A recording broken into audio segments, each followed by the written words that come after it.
Hai, jadi sekarang saya akan membahas tentang manajemen dan organisasi. Pertama, manajemen. Apa itu manajemen?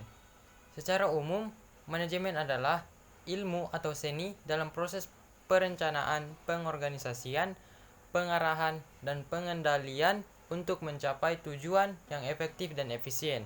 Kedua, merupakan proses bukan keputusan atau dokumen.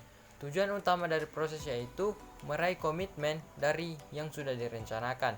Ketiga, proses yang dilakukan memberikan pemberdayaan individual. Keempat, meningkatkan kesadaran terhadap ancaman eksternal sehingga lebih siap terhadap kejadian yang tidak diinginkan dari faktor luar. Manajemen memiliki banyak manfaat, salah satunya manajemen waktu. Contohnya, agar hari-hari kamu lebih produktif, maka kamu harus memanajemen waktu kamu dengan baik.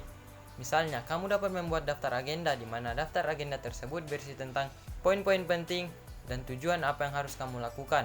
Kedua, atur prioritas utamamu, di mana kamu harus bisa mengatur apa yang menjadi prioritas utama dibandingkan dengan kepentingan pribadimu. Ketiga, kenali waktu produktifmu. Jika kamu telah mengenali waktu produktifmu, maka kerjakanlah tugas-tugas tersulit yang ada. Karena di waktu produktifmu, kamu akan lebih mudah dalam mengembangkan pola pikir kamu. Keempat, jangan menunda waktu. Waktu memang sangat berharga dalam hidup, jadi jangan menunda-nunda apapun itu alasannya. Dan yang terakhir, fokus terhadap prioritas dari daftar agendamu. Jika kamu telah mengatur waktu dengan baik, maka fokuslah terhadap apa yang telah menjadi prioritas utama yang terdapat dari daftar agenda yang telah kamu buat. Lakukanlah sebaik mungkin.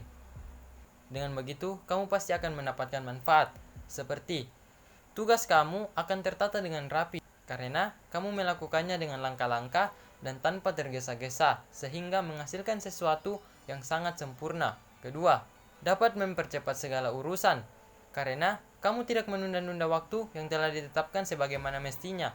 Yang ketiga, kamu dapat melatih disiplin karena aturan waktu yang kamu buat akan menjadikan hal tersebut sebagai patokan untuk tidak menunda-nunda pekerjaan lagi. Hal tersebut akan melatih kamu menjadi orang yang lebih disiplin. Dan yang terakhir, kamu bisa menjadi orang bertanggung jawab. Karena efek pengelolaan waktu yang baik akan menjadikanmu sebagai orang bertanggung jawab karena mengerjakan tugas dalam sungguh-sungguh dan tepat waktu. Dan kemudian organisasi. Organisasi adalah sebuah wadah tempat berkumpulnya sekelompok orang yang bekerja sama secara rasional, sistematis, terkendali, dan terpimpin untuk mencapai suatu tujuan tertentu dengan menafsirkan sumber daya yang ada. Organisasi ini sangat penting, oleh karena itu anak muda harus belajar berorganisasi karena dalam berorganisasi kita dapat mendewasakan pola pikir dan perilaku individu. Selain untuk mengembangkan pergaulan atau jaringan setiap orang, berorganisasi juga dapat menempa di dalam menerima sebuah tanggung jawab. Kita juga bisa menjadi pemimpin dalam berorganisasi ataupun dipimpin oleh orang lain. Dan kita dapat melatih diri terhadap aturan main atau mekanisme yang ada, serta masih banyak manfaat lain yang bisa ditemukan dalam berorganisasi. Mengapa anak muda perlu berorganisasi? Karena dengan berorganisasi, kita dapat memperoleh pengalaman dan keterampilan baru. Melalui organisasi yang kita ikuti, kita akan belajar banyak pengetahuan, baik yang berkaitan dengan organisasi maupun pengetahuan lain yang bermanfaat untuk masa depan. Kedua, kita dapat berpetualang dengan berbagai macam hal menarik. Pengalaman yang kita dapat dalam berorganisasi tentunya akan sangat banyak dan beragam, karena setiap organisasi memiliki ciri khas tersendiri. Apabila kamu mengikuti lebih dari satu organisasi, tentunya akan membuat petualangan dan pengalaman itu menjadi semakin banyak dan beragam. Ketiga, kamu dapat menyalurkan minat dan bakatmu. Rutinitas kuliah yang kadang membosankan tentu harus diimbangi dengan penyaluran hobi. Nah, mengikuti UKM sesuai bidang yang kamu sukai bisa menjadi sarana refreshing di tengah padatnya kuliah. Dan yang terakhir, menambah pengalaman, di mana membuat sebuah acara, berdiskusi, bekerja sama dengan tim, bakti sosial, dan masih banyak lagi kegiatan yang dilakukan oleh sebuah organisasi kemahasiswaan. Keaktifan dari sebuah organisasi tersebut akan memberikan pengalaman tersendiri bagi hidup kamu. Nah, dengan berorganisasi juga, kamu pasti akan mendapatkan manfaat. Pertama, kamu dapat melatih leadership, di mana setiap orang yang mengikuti organisasi umumnya memiliki sifat dan karakter yang lebih aktif dibandingkan mereka yang tidak mengikuti organisasi. Kamu akan lebih banyak terlatih dalam mengutarakan pendapat di hadapan orang lain ataupun menggerakkan dan mengerahkan teman-teman sesama anggota ketika organisasi sedang mengadakan suatu acara. 2. Kamu dapat memanajemen waktu. Ketika mengikuti organisasi, memanglah waktu yang digunakan untuk belajar dan mengerjakan tugas akan berkurang.